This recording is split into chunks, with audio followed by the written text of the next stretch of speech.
My name is Jake Audette. Also, here is Dr. Richard Alker, and he's going to be presenting this presentation. Just a little housekeeping before we get started, though, and to tell you a little bit about who we are. We're DVM Consulting Recruiting Services, and we help privately small-owned practices find veterinary doctors.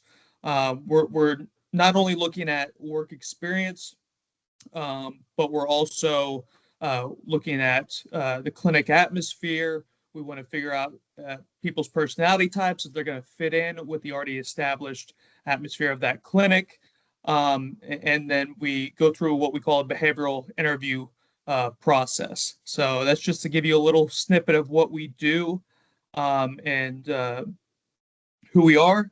And then a few quick housekeeping tips. I'm going to be posting this video at the after we conclude here on our YouTube channel, and that'll be posted sometime after this event. And then as well, if you guys have any questions throughout the presentation, go ahead and put them in the chat as we're going along. Dr. Alker will be answering those questions periodically. He might answer them, as you write them out, or he might, finish a slide and then go ahead and answer the question. So just feel free to ask questions whenever you want, and he'll get to those pretty quickly as soon as you put them down. So with that being said, Dr. Alker, if you want to go ahead and take it away, I'll let you lead it. Thank you, Jake. Good evening, everybody. Glad to be here with you guys tonight, and hope we can provide some information to you that you can take home and think about and start on your path to practice ownership. Jake, can you see the slides okay? Are they up on the screen fine? Yep. Yes, sir. They're there. Good deal. All right. So just a little bit about me real quick. I practiced veterinary medicine in private practice that I own for 23 years in Panama City, Florida. And then sold that practice in 2009 and have been in the practice brokerage sales business since then for the last 17 years. So I've got a lot of experience doing this. We've sold practices all over Florida, and can certainly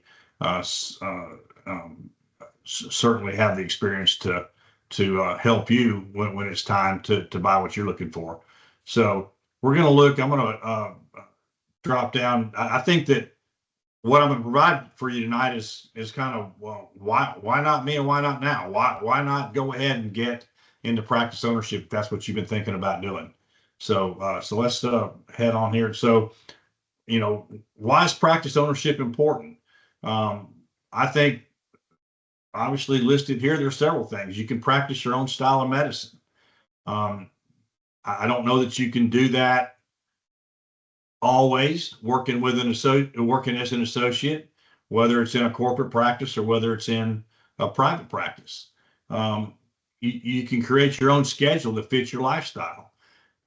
You can set your schedule. You can work 3 days a week or 4 days a week or 5 days a week or 6 days a week, whatever you want to do. You can take time off when you want to when you own your own practice. You cannot necessarily say that about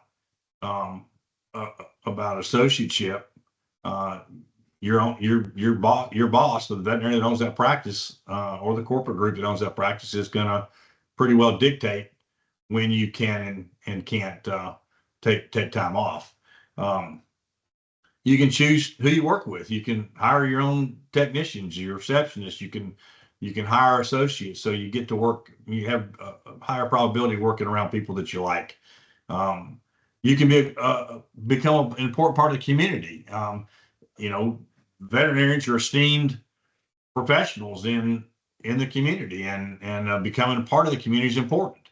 And I think that you can do that as an associate, but as the owner of a practice, you're going to want to be part of, whether it's church or civic communities or the 4-H or those groups and clubs that will look to you as a leader in animal health in the area. So there's those opportunities. And the other thing is wealth creation besides just being a salaried employee. And we're going to talk more about that as we go through. We're also going to do a follow-up part 2 to this segment where we're going to specifically talk about creating generational wealth on another episode that we're going to do here in a couple weeks. Here's a chart that compares a little bit of what we just talked about, but comparison of associate employment versus practice ownership. Are you going to have autonomy on patient treatment and medical decisions as an associate? Maybe, but as an owner, the answer is definitely yes. Are you going to have control of the drugs and products that you use in your practice? As an associate, I'd say no, you're probably not. As an owner, yes, you would. Control your work schedule. We talked about that on the last slide, but I think you're probably not going to have much control of your work schedule as an associate. But as an owner, yes, you would. Input and hiring lay staff. We talked about that on the last slide, but associate position, you're probably not going to have any control of that. Input in acquiring new equipment when needed. If you're an associate somewhere, you think you need a new X-ray machine, you can probably talk to the owner of that practice to your blue in the face, and if they don't think they're going to get, they need a new X-ray machine, you're not going to get one. But as an owner, if you think you need one, you can buy it, and so I think that's true about any of the equipment needed. Ability to take time off as you see fit. If you want to, I practiced for 23 years. I was a solo practitioner. I didn't get as much time off as I would like to have gotten, but when I wanted to go somewhere, I didn't have to ask anybody. I blocked off the schedule and we went. So typically we would hire a relief veterinarian to handle that. So those are the things that would be different being an associate or an owner. I think the next thing to consider is ownership right for you? I will say I think ownership was great. I loved it. I wouldn't recommend anything else. But I do understand that ownership is not for everybody. There are certain numbers of veterinarians coming out of vet school or associates at practices that do not want to be an owner, and that's fine. But if you're considering it and you think you want to be an owner, then obviously we're going to be here to help you find that path. So I think the things to consider are, what's your risk tolerance? Is being a veterinary practice owner risky? Well, to get a practice, you do have to go borrow some money. You got to, buy the assets, and also, yes, there's a little bit of risk. The default rate for veterinarians on practice loans in the United States is like 0.001%. So banks love lending to veterinarians, and the risk is really low from a financial standpoint. But that's something you need to decide. What your risk level is to become an owner. Do you have leadership and management skills that would help benefit the ownership of a practice? You'll need those.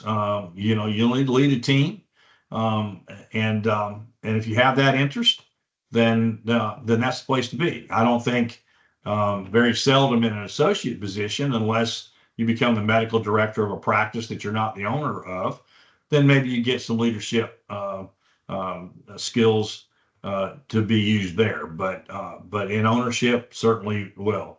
What are your work-life expectations? I know that there's a lot of that discussion right now, having a work-life balance. Some people feel like that practice doesn't give you as much work-life balance as you as some associate positions might. But the reward on the other end, from a financial reward, we'll talk about more in a couple of weeks, I think far outweighs the difference in that work-life balance that some people perceive. And I don't think it's as bad as most people perceive it. Certainly, that's a personal opinion. But I think if you control your schedule properly and use your time wisely, that you can take as much time off and enjoy life as an owner as you could as an associate in a practice. And then, the last thing is already answered to the financial rewards ownership can bring. And I think until you've been there, you don't really understand what that reward can be. We're going to talk in depth about that in a couple of weeks. So I think that you are you'll learn in our talk on generational wealth how you can work through owning a practice, going through the years of ownership, whether it's 10, 15, or 20 years, and selling that practice and creating wealth that'll last your family a long, long time. So what types of practice ownership are available out there? To give you, for those that are maybe very new and looking, this is some basic stuff, but if you're very new and looking for a practice, this is stuff you need to know. So obviously you got a general small animal practice. There are mixed animal practices out there, folks that are doing small animal and doing some large animal work. There's equine only practices, specialty practices with specialists that are board certified, and emergency type practices. And then the emergency urgent care. Obviously the urgent care practices are getting to be very popular right now, a little short of being an emergency clinic, but those practices where animals can get taken care of for minor emergencies without going to the emergency clinic. Those are very popular right now. The ownership models, you can be a solo owner. You can have a partnership where maybe you got somebody you went to school with that you guys want to own a practice together. Those are popular. We do see plenty of those. Large group ownership, where not necessarily a corporate group ownership, but a large group where I've got veterinarians that we do business with that own 12 to 15 practices, and so they manage and deal with all of those. And you can be an owner in something like that. Joint venture with a corporate group. So joint ventures are pretty common, becoming more commonplace with corporate groups, where you can sell them a majority interest in your practice, or a corporate group may buy a practice that you're an associate in and offer you an ownership stake in that practice. So you can become an owner, and those are called joint ventures. So I hadn't stopped to ask, are there any questions at this point? I don't see. Okay. I don't see any questions quite yet. Yeah, I see a bunch of comments. I don't see any questions. So we're going to keep, we'll move on to the next slide. Options for ownership. You can do a de novo, which is a startup practice. I started my practice from scratch back in those days. That was in 1986. We just called them, we started practice from scratch. Today they got a fancy name. They're called de novos. But startups became pretty popular during the time of COVID, because demand for veterinary practice got so high that you could do a startup just about anywhere you wanted to. And within the first year, they became very successful. We don't typically recommend those now. It normally takes 2.5 years for those to become profitable. So it's not something that we tell folks to go do lightly, because you need to have some money to live off of for a little while to do those. So if somebody asks me, am I better off buying a practice, or am I better off going to start one? I think you're always better off buying one. It's always better to buy cash flow than start something from scratch and create it. So keep that in mind as you're looking. One of the things that the financial institutions like to do, if you're looking is they will get you approved for a startup, so and have you continue to look for a practice you might want to buy, and they'll use that startup as a backup, as kind of a backup in case you don't find something that you're looking for. Obviously, you can buy an existing practice. I mean, that's the bread and butter of our business. That's what we do more of than anything, is we sell existing practices to young veterinarians. We sell practices to veterinarians that are buying their second or third practice. We sell practices to veterinarians that have been out 2 or 3 years, and we sell practices to veterinarians that have been out 15 years.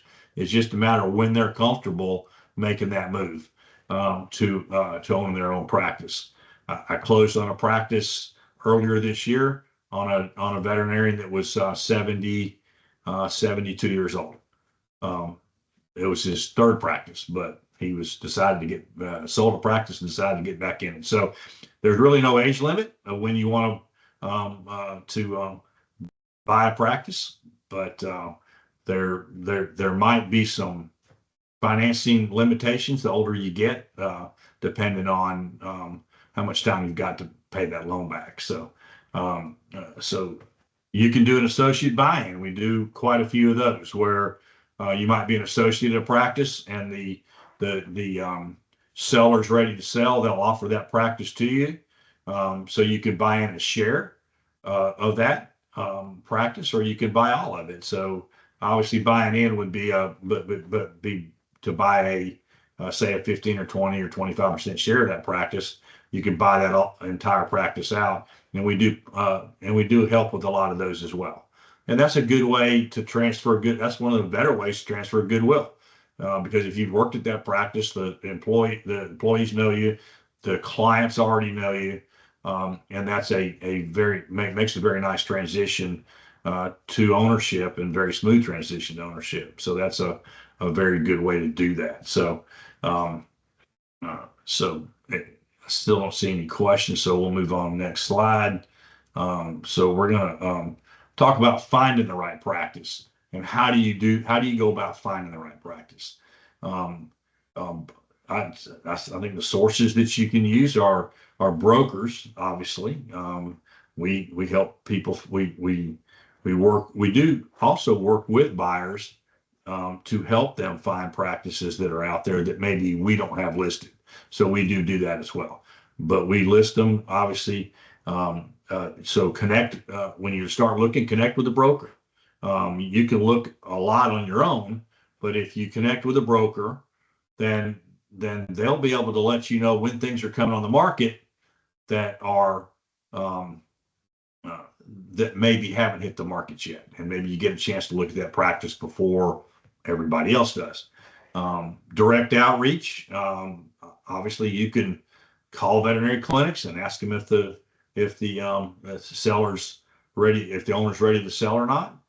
But it's hard to get past the gatekeeper or the receptionist to do that. So I would, and most owners of veterinary practices don't want to discuss whether they're thinking about selling in front of their staff. So I would say that's probably a lower on the list way to get to that. But also networking at your local Florida VMA. If you hear word of mouth, or hear that Dr. So-and-so is considering selling practice, then obviously that's a way to learn about practices that are for sale. I would still suggest that if you find something that is for sale, that you reach out to a broker to help you with it. It just offers a lot smoother process, and it keeps you from going at it alone. There's a lot of moving parts, and so don't necessarily suggest doing it yourself, but that finding out about them and sourcing that is one way of doing that. The key criteria of what you would be looking for a practice would be, location and demographics. Of course, when you're buying something, location is supposed to be the key, and what the demographics are in the area. So one of the trends we've seen lately is that that more and more veterinarians are looking for practices are restricted to a smaller geographic area because they want to buy something close to home. And that's just a trend. 6 or 7 years ago, before COVID, doctors would call me and say, "Hey, we just just show me where there's a good practice and we'll move to buy it." And we don't see that as much. We see more doctors looking in a geographic area that's close to home. That's just a trend. There's nothing wrong with that. It's going to take longer probably to find a practice in that geographic area if you're tied to that. So I would say, if you're, is a bit of advice, if you're a younger veterinarian and your goal is to own a really good practice, then I would put off buying a house or getting tied down to a specific location and I would hunt in good locations that are desirable areas to live for the practice. It's harder to find a good cash flowing practice that you want than it is to buy a house that you like, or a school to send your kids to. So keep that in mind. If you're not already tied down to the location, I think that having that flexibility is going to help you find a much better practice than being restricted geographically.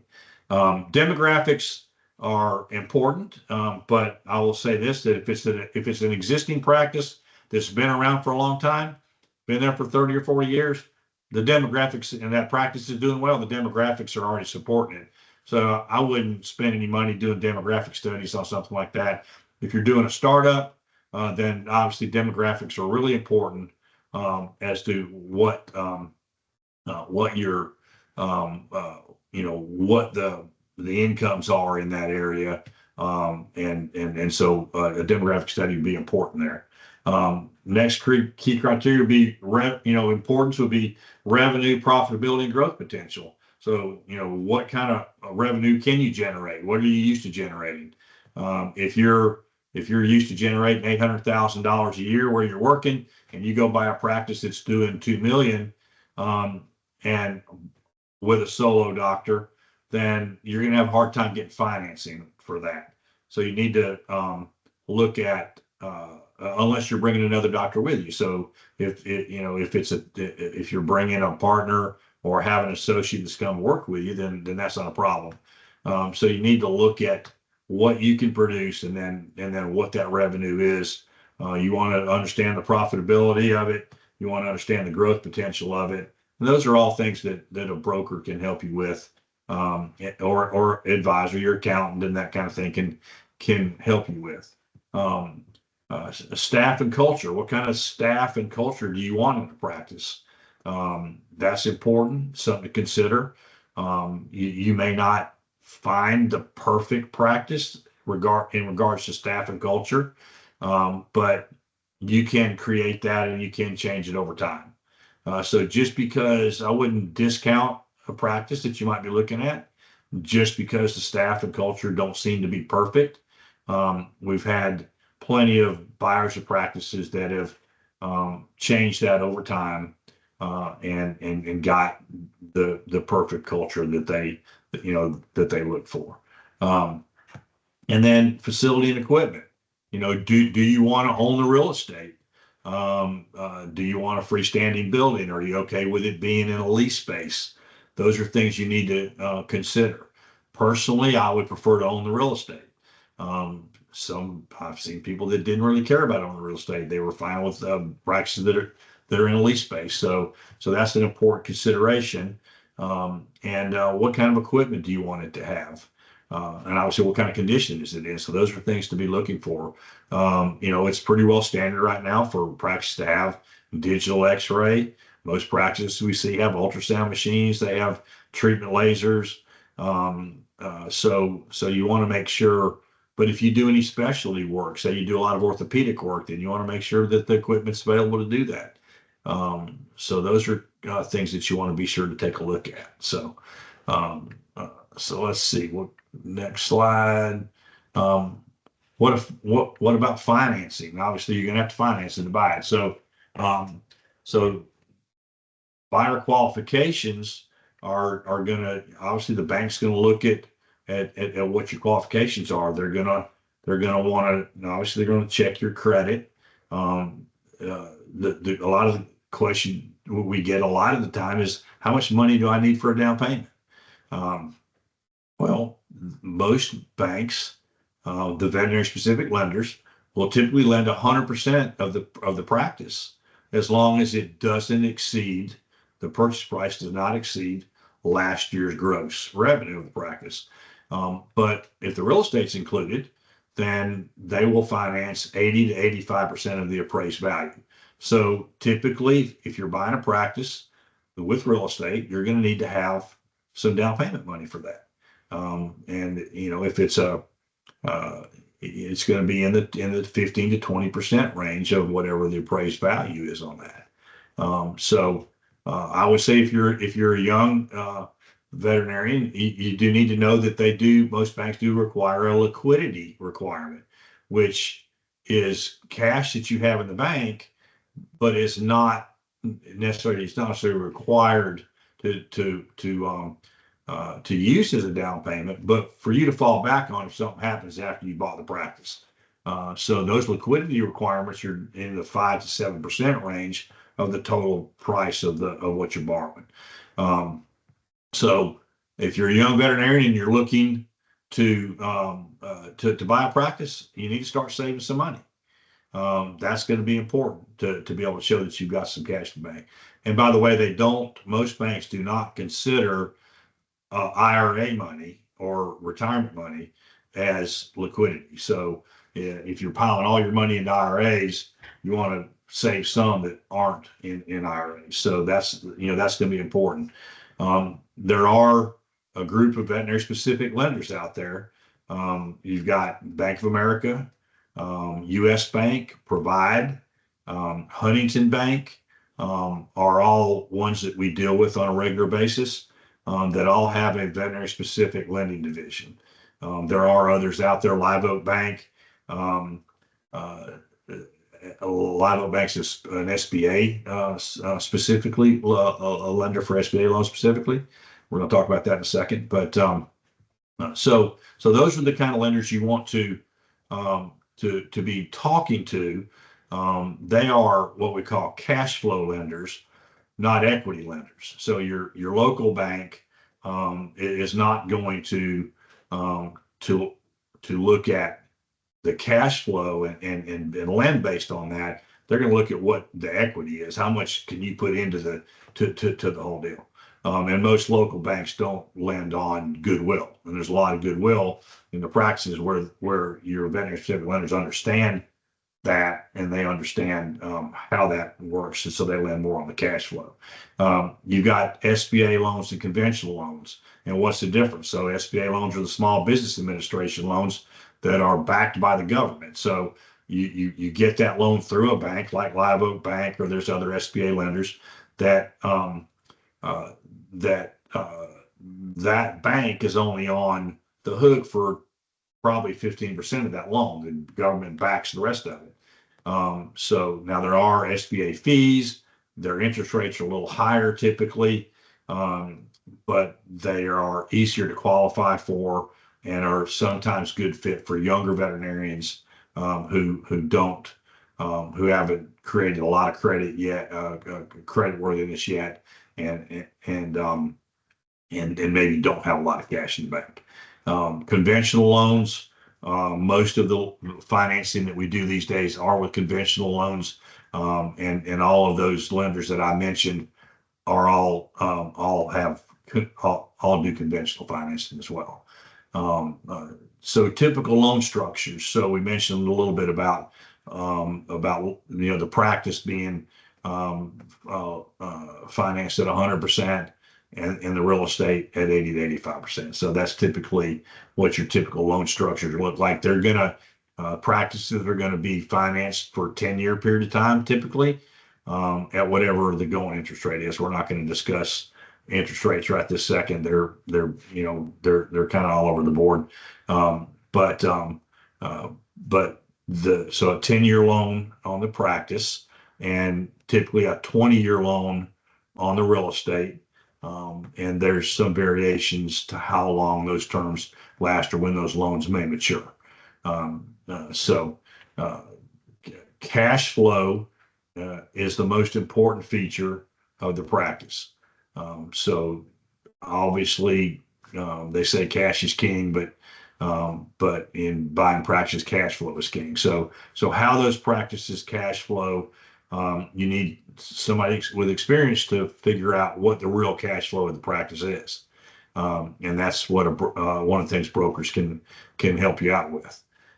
So really important part of it. So um, uh, so uh, so let's say you bought your first practice. What do you do now? So your first year as an owner, there's some important things that you want to make sure that you want to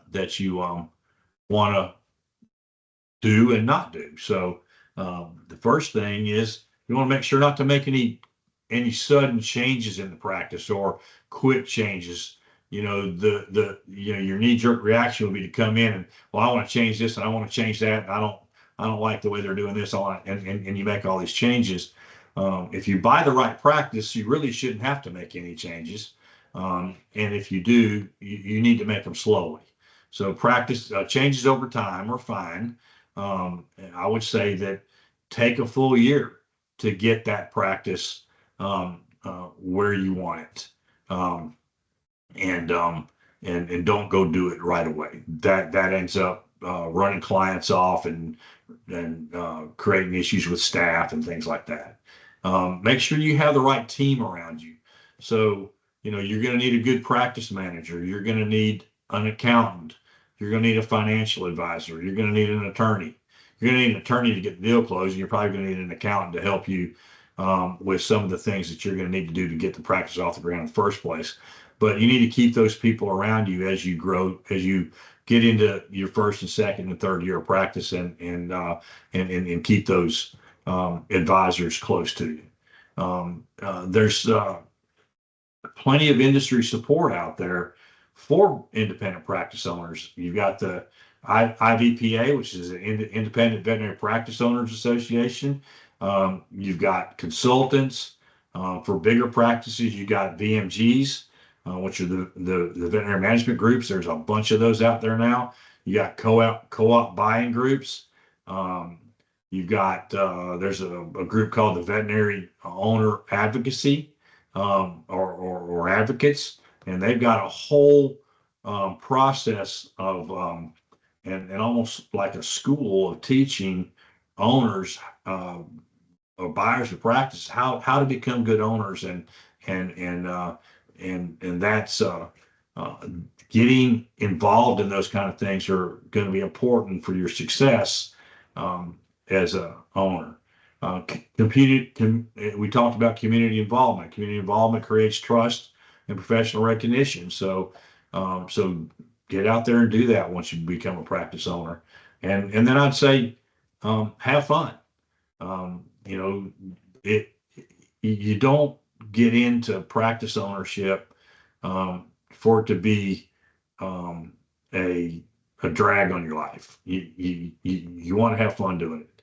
So create that kind of a practice that you can have fun with, and you can enjoy the different cases that come in, and the things you get to do. So I think that winds that up, and I would love to answer. I didn't see if there was any questions that came in.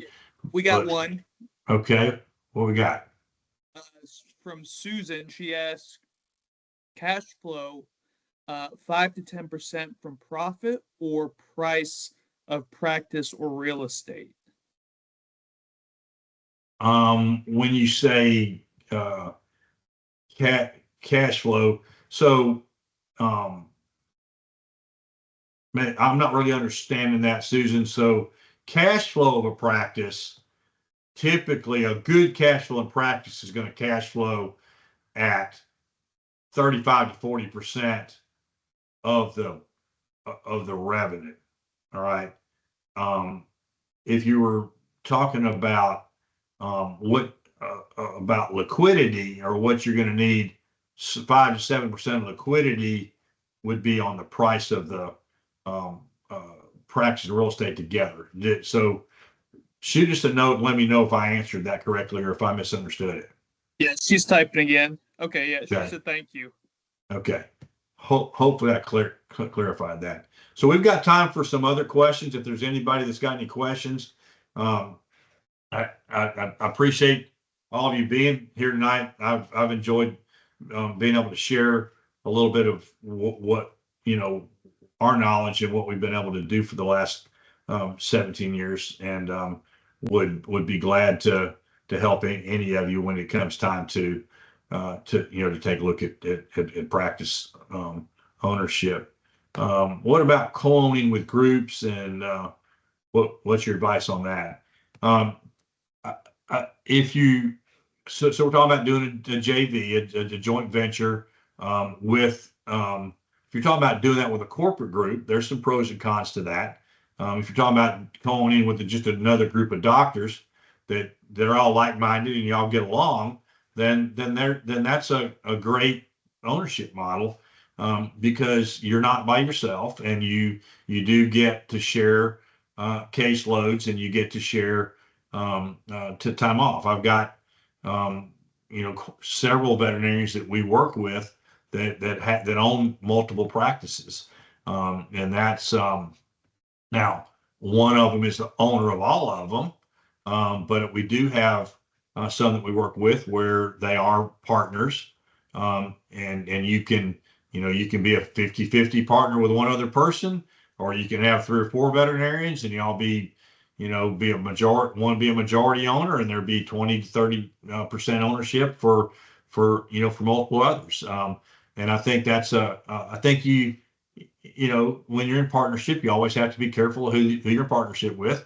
You got to make sure everything's in writing and have a solid operating agreement, so that, which an attorney can do for you, so that if things go south, you've got everything in writing on how things are gonna hash out after that. So I don't think there's anything wrong with looking at that as a potential ownership model.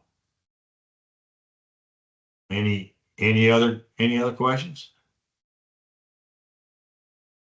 Says important topic. Thanks for being invested in their education. Third. All right. All right. Any other questions? We are gonna, as I said, we're gonna follow up in a few weeks. We haven't scheduled it yet, but we're gonna talk about how ownership can create generational wealth. And I think once you see how that can happen and what that can generate, I don't think you can argue the point that associateship is better than ownership. And I think I'm excited to be able to share that with you guys in a couple of weeks. Hope all of you get back on and listen in on that. So all right, Jake, if we're winding up and no other questions, I'll turn it back over to you. Yeah, no, thank you. Thank you again, Dr. Alker. I appreciate your time here, sir. And I look forward to doing a part 2 to this episode, and hopefully many more presentations to come. Thank you guys for showing up.